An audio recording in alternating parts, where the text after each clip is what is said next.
ठीक है। तो अनदर दो टॉपिक हम लोग को बचा है, एक क्या है क्वांटाइजेशन ऑफ चार्ज एंड दूसरा क्या है, दूसरा is the conservation of electric charge. ठीक है। एंड बेसिकली इलेक्ट्रिक चार्ज जो है दीज आर मतलब additive, these charge having some additive nature, मतलब कोई भी अगर न्यूट्रल बॉडी में जब हम लोग उसको एक्सटर्नली कुछ चार्ज देंगे, ठीक है, उसमें हम मान लो फर्स्ट स्टेप में +2 कूलम चार्ज दे रहा है, सेकंड स्टेप में +5 कूलम चार्ज दे रहा है, थर्ड स्टेप में -10 कूलम चार्ज दे रहा है। ठीक है। तो उसमें नीट चार्ज कितना है वो कैलकुलेट करने के लिए हम लोग को क्या करना है, हम लोग को उसका एल्जेब्रिक समेशन लेना है। ठीक है। So there is a point that electric charge follows the addition rules also. ठीक है। और एडिसिव नेचर ऑल्सो। ठीक है। Additive nature means it follows the rules of addition of electric charges. Addition, which addition? The algebraic sum. ठीक है। The algebraic sum that taking into account of both positive and negative charges. ठीक है। So next topic क्या है, topic note करके रखो, question नहीं आता है बट कभी कभी आ जाता है। ठीक है। Additive nature electric charges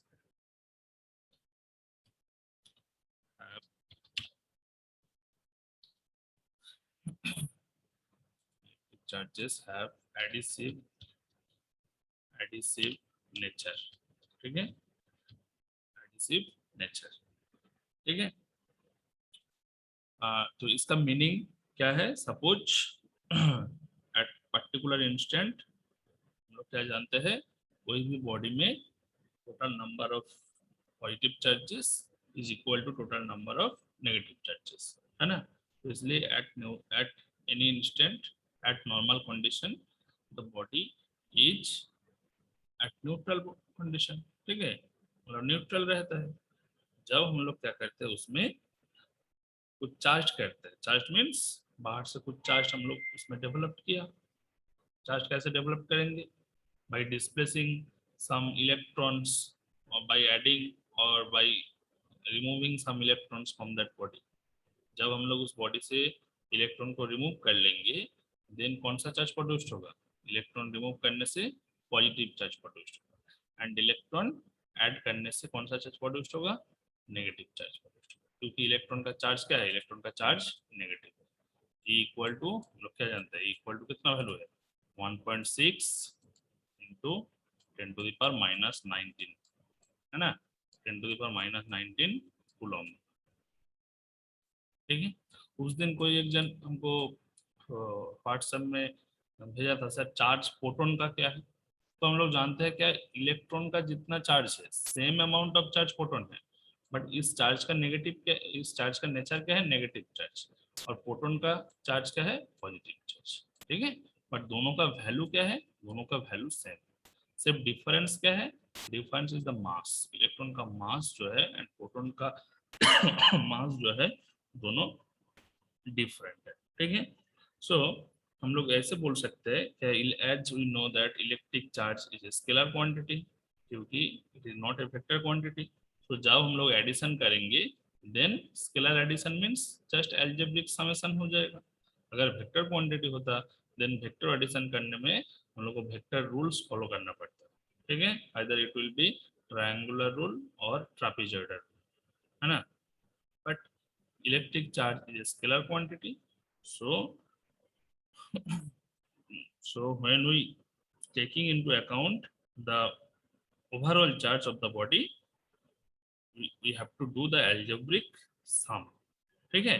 either it will be positive or negative. Suppose एक एग्जांपल दे रहा है, there are n number of charges।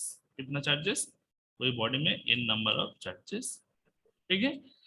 Suppose in charges में फर्स्ट चार्ज क्या है, Q1, सेकंड चार्ज क्या है, Q2, थर्ड चार्ज क्या है, Q3। ठीक है। एंड nth चार्ज क्या है, Qn। लिख सकते हैं Qn, इतना नंबर ऑफ चार्जेस है। ठीक है, कोई बॉडी में। सो टोटल चार्ज अगर हम लोग उसको कैपिटल Q लिखेंगे, so capital Q on the body is equal to the summation of Q1 plus Q2 plus Q3 plus dot dot करके Qn, ठीक है। सो यही है formula, Q1 plus Q2 plus Q3 plus Q3 plus dot dot करके करो Qn, मतलब as we consider that total number of charges is n, so Q1 से शुरू करके Qn तक एडिशन हम लोग को करना है। तो यहाँ पे देखो Q1 जैसे हम पॉजिटिव लिखे, तो ऐसा नहीं क्या Q1 हमेशा पॉजिटिव ही होगा, Q1 का नेचर कोई भी हो सकता, Q3 का नेचर कोई भी हो सकता, Qn का नेचर कोई भी हो सकता, मतलब पॉजिटिव और नेगेटिव हो सकता। सपोज हम बोल रहे हैं Q1 का वैल्यू है कितना, +2 कूलम, ठीक है, +2 कूलम। Q2 का वैल्यू कितना है, सपोज हम बोल रहे हैं -3 कूलम, ठीक है। Q3 का वैल्यू है कितना, +5 कूलम, +5 कूलम। तो बेसिकली जो पॉजिटिव चार्ज है उसको हम लोग प्लस साइन से नहीं लिखते हैं, नहीं मेंशन करते, मतलब इसमें ओनली 5 कूलम, इसका मीनिंग क्या है, पॉजिटिव चार्ज। बट जब -5 कूलम नेगेटिव चार्ज लिखेंगे, देन ऑब्वियसली माइनस साइन यहाँ पे मेंशन करना है, ठीक है। और मान लो Q4 का वैल्यू है कितना, Q4 का वैल्यू है सपोज -4 कूलम, कितना है, -4 coulomb. So total overall charge in the body क्या होगा, कैपिटल क्यू का वैल्यू देखो यहाँ पे +2, कौन सा प्लस है, +2 कूलम, +5 कूलम, मतलब +7 हो गया, तो +7 कूलम। और माइनस क्या है, माइनस देखो -3 कूलम और -4 कूलम, दैट मीन्स वैल्यू क्या हो जाएगा, 0 हो जाएगा। So total charge of the body is 0. That means the body is at neutral condition. ठीक है। So if the net charge will be positive, then हम लोग बोलेंगे the body is positively charged. If the net charge of the body will negative, then we can say that that body is negatively charged. समझ में आया? So अगर question आएगा क्या, that electric charge have some have adhesive nature, ठीक है।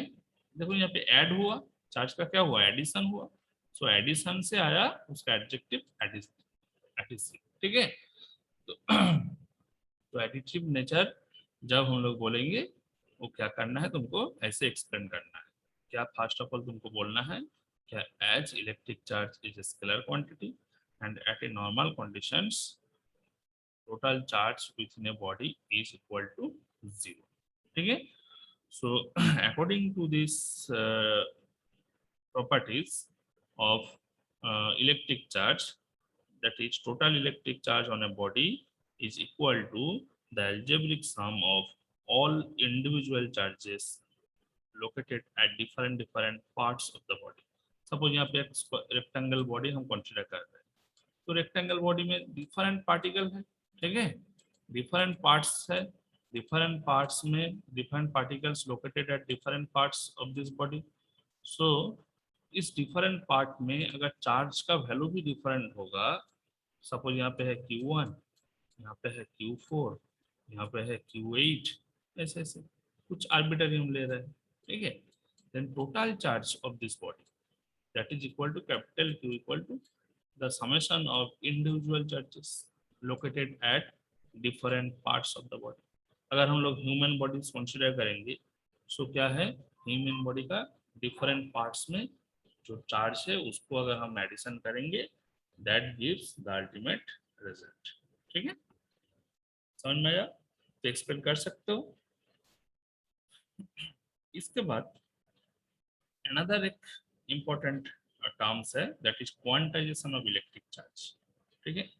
Quantization of electric charge क्या है, हम लोग देखो कोई भी चार्ज को कंपेयर करने के लिए कौन सा एलिमेंट्री पार्टिकल लिए है, वो है तुम्हारा इलेक्ट्रॉन, वो है तुम्हारा प्रोटॉन, ठीक है। इलेक्ट्रॉन का चार्ज क्या है, it is negatively charged, and proton का प्रोटॉन का चार्ज क्या है, इट इज पॉजिटिवली चार्ज्ड, ठीक है।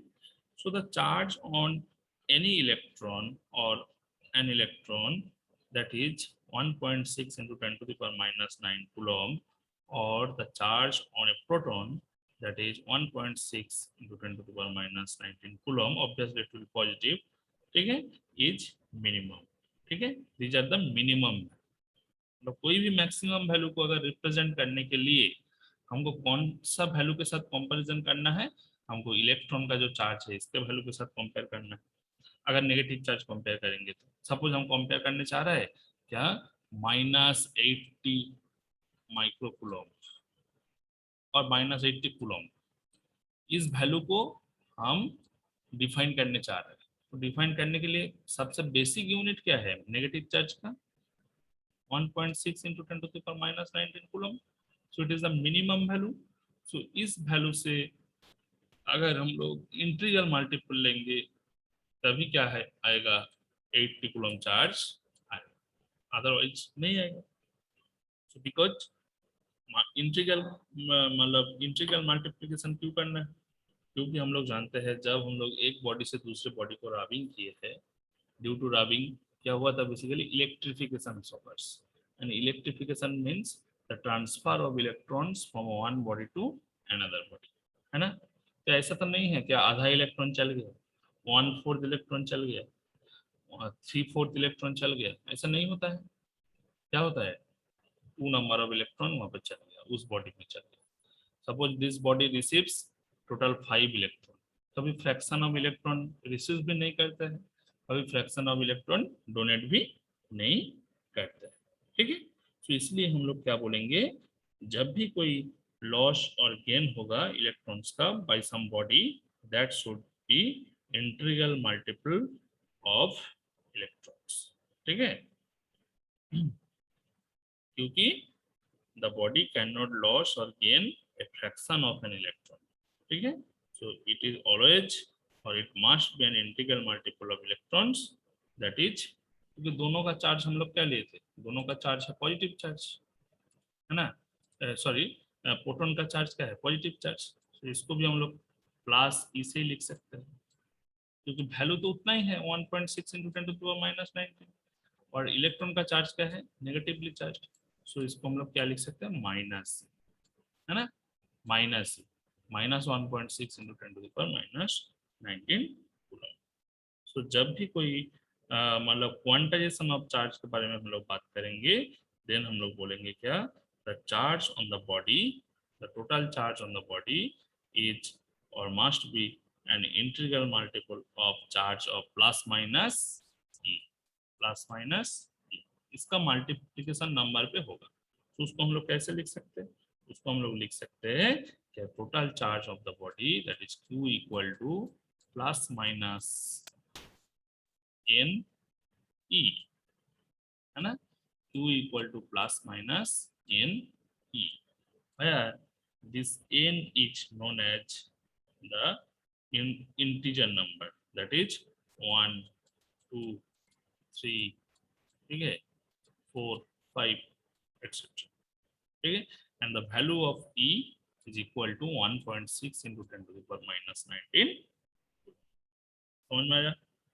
सो तुमको क्या बोलना है, बोलना है E since a body cannot lose or cannot gain a fraction of an electron, so the charge on the body must be an integral multiple of electric charge, electronic charge, ठीक है, that is plus minus E, और in other words तुम ये भी बोल सकते हो that charged on a body can only be plus minus any, where n equal to the integer number that is 1 2 3 4 dot dot करके etc, ठीक है। So this phenomena is known as quantization of charge, क्यों, क्योंकि the fact that all free charges are क्या हुआ integral multiple of E, integral multiplication हुआ E के साथ। सो हम लोग बोल सकते हैं it is the quantization of electric charge, ठीक है। तो क्वेश्चन एकदम स्पेसिफिक क्वेश्चन आता है यहाँ से, what do mean by quantization of electric charge, then तुमको ए लैंग्वेज बोलना है अभी जो हम डिस्क्राइब किए, ठीक है। एंड लास्ट में फॉर्मूला भी मेंशन करना है Q equal to plus minus n e, where n equal to 1 2 3 4 dot dot and E equal to 1.6 into 10 to the power -19 coulomb. समझ में?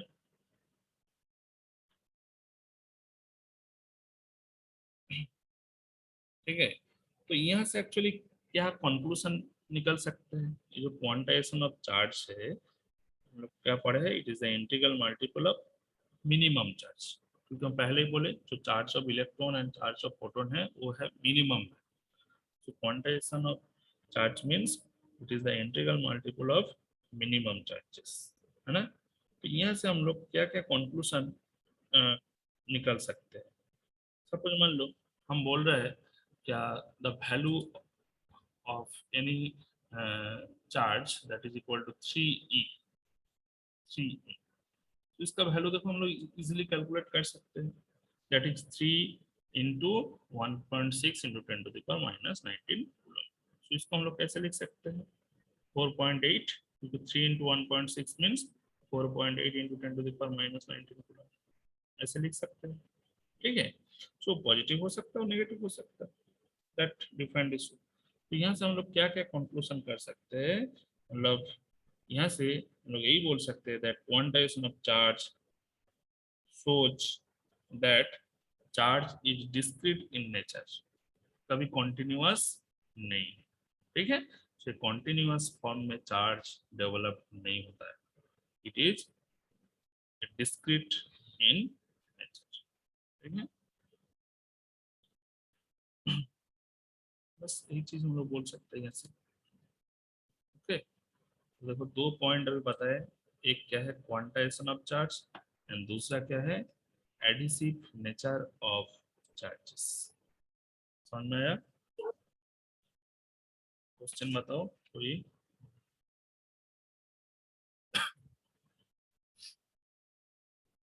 समझ में आया?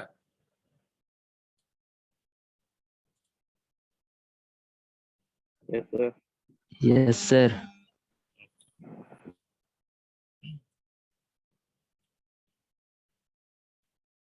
नेक्स्ट पॉइंट पे हम लोग जा रहे हैं। नेक्स्ट हम लोग कुछ न्यूमेरिकल करते हैं, ठीक है? बहुत सिंपल न्यूमेरिकल। अच्छा, अनदर एक पॉइंट है that is conservation of electric charge. क्योंकि इलेक्ट्रिक चार्ज हमेशा क्या होता है, कंजर्व होता है। जैसे हम लोग पढ़े थे क्या फर्स्ट सेमेस्टर में, linear momentum is conserved for an isolated system, है ना? वहाँ पे क्या देखे, total momentum before collision is equal to total momentum after collision, पता ना? So that is called the laws of conservation of linear momentum. Similarly, in an isolated system, charge always remain constant. So this is called law of conservation of charge. ठीक है? That means total charge means total electric charge of an isolated system always remain constant. कभी ये change नहीं। इसको हम लोग example देकर बोल सकते हैं। सपोज पहले ही बताए थे, क्या बताए थे? जैसे हम लोग ग्लास रॉड लेंगे एंड ग्लास रॉड को हम लोग क्या करेंगे, सिल्क का जो कपड़ा है क्लॉथ है उससे हम लोग राबिंग करेंगे, है ना? एंड जैसे राब किए हम लोग क्या सीन किए, क्या ऑब्जर्व किए हैं, क्या ऑब्जर्वेशन नहीं किए हैं, क्या ग्लास रॉड कुछ इलेक्ट्रॉन को क्या किया, कुछ इलेक्ट्रॉन को एब्जॉर्ब किया एंड सिल्क कुछ इलेक्ट्रॉन को मतलब रिमूव किया और लॉसेस हुआ सिल्क में। दैट्स व्हाई ग्लास रॉड क्या हुआ, पॉजिटिवली चार्ज हुआ and silk acquired some negatively charge. And both this charge का वैल्यू क्या होगा, सेम होगा, क्योंकि जितना number of electron silk rod loss किए हैं उतना नंबर ऑफ इलेक्ट्रॉन एक ग्लास रॉड क्या किया, एक्वायर किया है। ठीक है, तो दोनों का चार्ज का वैल्यू क्या होगा, इक्वल होगा। समझ में आया? सपोज यहाँ पे एक ग्लास रॉड, ग्लास रॉड, ठीक है? ग्लास रॉड को हम किससे रबिंग किए हैं, सिल्क, सिल्क का एक क्लॉथ है उस क्लॉथ से रबिंग किए। हम लोग क्या देखे हैं, इसमें कुछ इलेक्ट्रॉन एक्वायर हो गया। सपोज दीज आर इलेक्ट्रॉन्स, ठीक है? इलेक्ट्रॉन्स कुछ एक्वायर हो गया। सो एक्वायर हुआ mean suppose 4 number of electrons acquire हुआ, तो इसका चार्ज क्या होगा, 4e, है ना? 4e। ओके, और सिल्क में क्या किए, सिल्क में कुछ नेगेटिव चार्ज प्रोड्यूस्ड हुआ, है ना, क्योंकि ये वैल्यू अगर +4 ही होगा तो ये वैल्यू क्या होगा, -4 ही, है ना। तो देखो टोटल चार्ज मतलब पहले क्या था, पहले जितना चार्ज था टोटल सिस्टम में, this is an isolated system, isolated system में क्या क्या है, एक है तुम्हारा ग्लास रॉड, एंड दूसरा क्या है, सिल्क क्लॉथ, ठीक है। तो इस सिस्टम में टोटल चार्ज रिमेन क्या है, सेम। अभी देखो जितना चार्ज यहाँ पे डेवलप हुआ उतना चार्ज इसमें लॉस हुआ, यही तो फैक्ट हुआ। तो net charge of the system is कितना, net charge of the system is 0, that is मतलब net charge is same as it was before rubbing. Rubbing करने से पहले भी जितना चार्ज है सिस्टम का, एंड रबिंग करने से बाद भी उतना ही चार्ज है उस सिस्टम। बट क्या हुआ, जैसे रबिंग किए वहां पे चार्ज का ट्रांसफॉर्मेशन हुआ, कहाँ से, one body to another body. So that's why some body gained gained some electrons and become negatively charged, where some body losses some electrons become positively charged, ये हुआ था। but total charge of the system remain conserved. So this example concludes that electric charge must follow electric charge must follows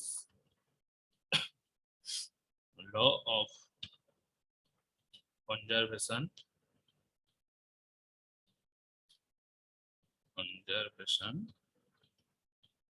ठीक है, law of conservation, और हम लोग बोल सकते हैं कि कंजर्वेशन ऑफ इलेक्ट्रिक चार्ज, ठीक है। ऑब्वियसली पॉइंट नोट करके रखो, शॉर्ट क्वेश्चन एमसीक्यू क्वेश्चन आता है कि is electric charge follow the conservation law, फिर तुमको बोलना है कि यस। क्यों, एग्जांपल जो अभी दिए, सपोज और भी एग्जांपल हम लोग दे सकते हैं, ठीक है। रेडियो एक्टिविटी तुम लोग कोई कोई पढ़े हैं, तो रेडियो एक्टिविटी में हम लोग क्या देखे हैं, जो पेरेंट एटम है वहां से जब डीके हुआ वहां पे एक डॉटर एटम क्रिएट हुआ एंड एक अल्फा पार्टिकल क्रिएट होता है, ठीक है। सो पेरेंट एटम में ऐसे इक्वेशन देखने से बहुत इसका याद आएगा, पेरेंट एटम में कितना नंबर ऑफ रहता है, 238 एंड 92, है ना, 92। तो जब रेडियो एक्टिव डीके होता है, डीके हुआ, ठीक है। सो डीके जैसे हुआ यहाँ पे कुछ पैरेंट एटम से क्या क्रिएट हुआ, कुछ डॉटर एटम, दैट मीन्स क्या होगा बताओ, थोरियम क्रिएट होगा, पीएच कितना 234 एंड 90, है ना।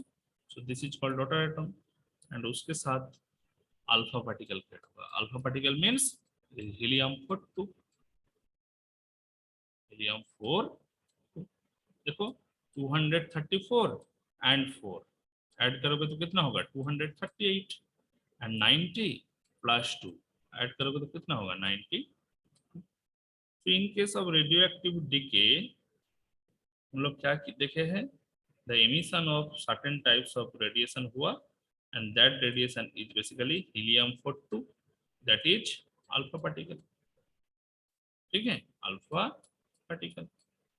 तो इस रेडिएशन के वजह से हम लोग देखे हैं कि यूरेनियम कुछ इलेक्ट्रॉन इसमें लॉसेस हुआ, एंड जैसे लॉसेस हुआ यहाँ पे कुछ new types of particle developed हुआ, एंड उसको हम लोग बोलेंगे क्या, alpha particle. So this is also another example of conservation of electric charge, ठीक है। so कोई भी एग्जांपल देके तुम लोग बता सकते हो, नॉट ओनली मतलब रेडियो एक्टिव डीके, यही एग्जांपल देना है, दूसरा किसी मतलब कोई भी जो तुम्हारा क्या बोलेंगे केमिकल रिएक्शन है उसका भी एग्जांपल देके तुम लोग इसको डेमोन्स्ट्रेट कर सकते हो। इसको वेरीफाई कर सकते हो। ठीक है, अब अभी तक आज 3 चीज बताए। सबसे पहले है एडिशन रूल्स फॉलो करता है इलेक्ट्रिक चार्ज। सेकंड बताया क्या, क्वांटाइजेशन रूल फॉलो करता है इलेक्ट्रिक चार्ज। एंड थर्ड क्या बताए, it obviously follow the law of conservation of electric charge. समझ में आया? सो विथ एग्जांपल्स तीनों का हम बताए। अगर यहाँ से क्वेश्चन आएगा तो तुम लोग को करना है। ठीक है, अच्छा, जैसे कूलम क्या है, कूलम हम लोग बताए थे क्या, coulomb is the unit of electric charge. कोई एक जन अटेंडेंस ले लो, अटेंडेंस लेके भेजो। Okay sir. हाँ, इलेक्ट्रिक चार्ज का यूनिट हम लोग क्या देखे थे, coulomb.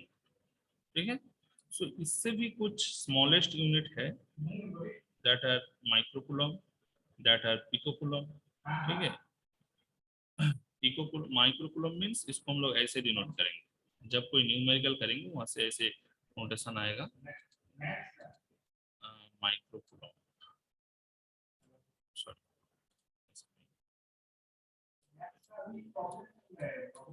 Microcoulomb means 10 to the power -6 coulomb, और picocoulomb means PC, PC means pico, pico means 10 to the power -12 coulomb। तो कोई भी अगर चार्ज तुमको दिया रहेगा, so in case of it will be microcoulomb, it will be picocoulomb और it will B coulomb. ये तीनों फॉर्म में नेचुरली देता है। ठीक है, these are the shortest unit or smaller unit of electric charge। ठीक है, जब पीसी सपोज तुमको दे दिया क्या, 3 PC, the charge of 3 PC, PC means तुमको समझ लेना होगा that this is the picocoulomb, so that means 3 into 10 to the power -12 coulomb। ठीक है, तुमको दिया है क्या, Q1 is equal to 10 microcoulomb, microcoulomb means 10 into 10 into कितना, 10 to the power -6 कूलम। ठीक है, ये चीज थोड़ा दिमाग पे रखना है। और हम लोग एक इम्पोर्टेंट फैक्ट टर्म सीखे हैं, दैट इज रिलेटिव परमिटिविटी। उसको हम लोग किससे डिनोट किए थे, रिलेटिव परमिटिविटी हम लोग के से डिनोट किए थे, and K is the ratio of epsilon and epsilon naught, that is absolute permittivity in any medium to the absolute permittivity in vacuum. Vacuum में हम लोग क्या लिए थे, एप्सिलॉन नॉट, एंड कोई भी मीडियम में एप्सिलॉन। तो बेसिकली हम लोग किए थे epsilon m by epsilon naught, and वहां से के हम लोग नहीं लिखे थे, हम लोग क्या लिखे थे, relative permittivity, that is epsilon r. तो ये जो रिलेटिव परमिटिविटी है, इसका अनदर एक दूसरा नाम है, that is dielectric constant. लोग बाद में पढ़ेंगे, बहुत इंपॉर्टेंट एक टर्म्स है। ठीक है, डाई इलेक्ट्रिक कॉन्स्टेंट क्या है, what is the significance of dielectric constant, ये सब है। सबसे पहले हम कुछ सिंपली एक दो न्यूमेरिकल देते हैं, इसको तुम लोग सॉल्व करने का कोशिश करो। बहुत सिंपल, लिखो, सबको लिखो, ए charge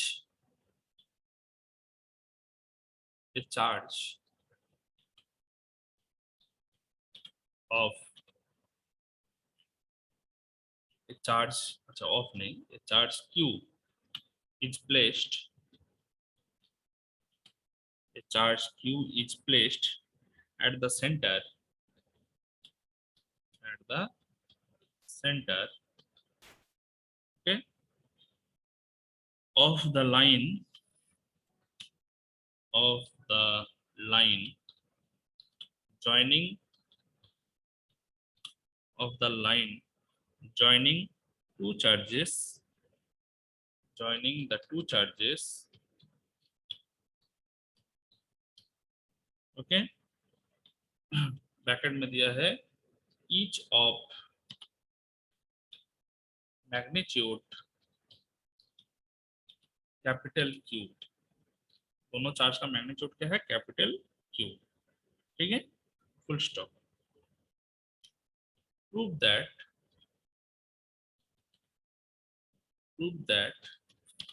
the system prove that the system of three charges, ठीक है, will be in equilibrium, will be in equilibrium if small q is equal to minus capital Q divide by 4। ठीक है, देखो यहाँ पे न्यूमेरिकल एकदम क्लियर करके लिखा है, दो बार रीडिंग पढ़ो तब समझ में आएगा। यहाँ पे बताया गया ए चार्ज, उस चार्ज का वैल्यू कितना Q is placed at the centre of line joining two charges. तो ऑब्वियसली एक लाइन ड्रॉ करो जो ज्वाइन कर रहा है क्या क्या, दोनों चार्ज को ज्वाइन कर रहा है। एक है तुम्हारा पॉजिटिव चार्ज प्लस Q, अच्छा दोनों का चार्ज तो प्लस Q ही दिया है, तो दोनों का चार्ज क्या है Q। In between two charges हम लोग क्या प्लेस्ड किए हैं, देखो एट द सेंटर हम लोग प्लेस्ड किए हैं Q चार्ज को। So this is the centre, ये पॉइंट क्या है सेंटर, ऑलमोस्ट सेंटर है, तो यहाँ पे Q अमाउंट ऑफ चार्ज को प्लेस्ड करो। ठीक है, यहाँ पे क्वेश्चन में क्या बताया, prove that the system of three charges will be in equilibrium, है ना, system of two charges three charges will be in equilibrium. यहाँ पे थ्री चार्ज कहाँ से आया, देखो one charge Q, another charge small q and another charge फिर capital Q। ठीक है, तो कैसे तुम लोग बोल सकते हो इक्विलिब्रियम कब रहेगा, जब टोटल चार्ज और नीट चार्ज, है ना, net charge of the system is equal to 0। Net charge नहीं, नीट फोर्स। ठीक है, सो तब हम लोग क्या बोल सकते हैं, क्या दिस सिस्टम इज इक्विलिब्रियम, है ना। तो Q and Q, this is first charge, this is second charge and this is third charge, this is second and बीच में जो है ये क्या है थर्ड।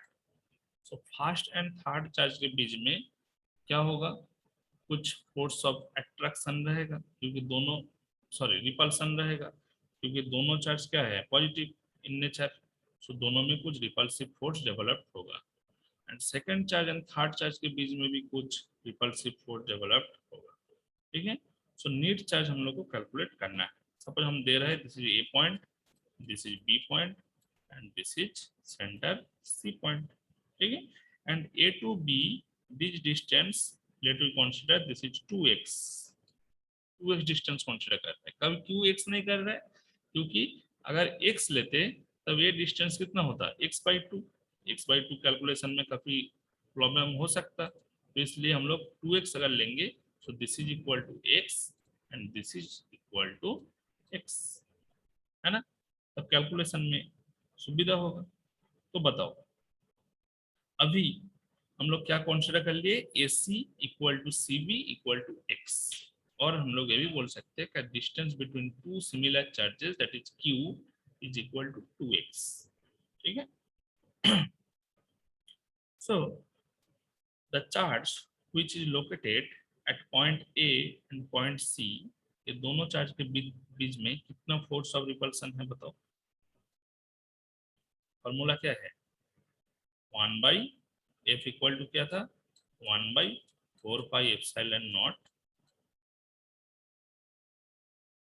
1/4 pi epsilon not. ठीक है, देखो यहाँ पे मीडियम नहीं बताया गया तो तुम लोग एप्सिलॉन r लिख दो, क्योंकि अगर एयर मीडियम बताए थे तब हम लोग एप्सिलॉन r नहीं लिखते। ठीक है, एंड Q1 Q2, Q1 का वैल्यू क्या है कैपिटल Q एंड Q2 का वैल्यू क्या है स्मॉल q, तो वैल्यू क्या हो गया Q/4 पाई epsilon naught epsilon r into distance कितना है x, तो x square. So this is the force of repulsion or force between first and third charge. Similarly, force between second and third charge क्या होगा, अगर इसको हम लोग F2 लिखेंगे, it is also equal 1/4 pi epsilon not, ठीक है, 1/4 पाई epsilon not. अच्छा, सेकेंड एंड थर्ड चार्ज के बीच में तो इतना ही फोर्स होगा, तो ये फोर्स कैलकुलेट करके हमको कुछ फायदा नहीं होगा। अनदर टाइप ऑफ फोर्स क्या है, एक है देखो फर्स्ट एंड थर्ड और सेकेंड एंड थर्ड के बीच में एक फोर्स लगा, एंड दैट इज F1, दोनों वैल्यू सेम होगा। अनदर चार्ज क्या है, देखो फर्स्ट एंड सेकेंड चार्ज, दोनों चार्ज के बीच में डिस्टेंस कितना है 2x, एंड दोनों चार्ज का वैल्यू क्या है +q। तो उसमें जो फोर्स लगेगा वो फोर्स का वैल्यू कुछ डिफरेंट होगा। सो इसका वैल्यू क्या होगा, इसका वैल्यू हो जाएगा Q into Q divide by 4 pi epsilon naught epsilon r into 2x whole square, है ना, 2x whole square, sorry square. तो ये वैल्यू कितना हो जाएगा, ऊपर Q into Q means Q square divide by 4 pi epsilon naught epsilon r into 2x whole square means 4x square, है ना, 4x स्क्वायर लिख सकते हैं, लिख सकते हैं, ठीक है। सो बताओ यहाँ पे क्वेश्चन क्या दिया है, क्वेश्चन में बताया गया कि prove that the system of three charges will be in equilibrium. So equilibrium अगर होगा देन हम लोग को क्या प्रूव करना है, Q का वैल्यू कितना है -q/4, ये प्रूव करना है। So at equilibrium condition net force is equal to 0। So F1 plus F2 equal to 0 हम लोग लिख सकते हैं। सो 0 करके देखो क्या वैल्यू आ रहा है। सो इसको हम रिमूव कर रहे हैं। अच्छा F1 का वैल्यू देखो, ठीक है, F1 का वैल्यू कितना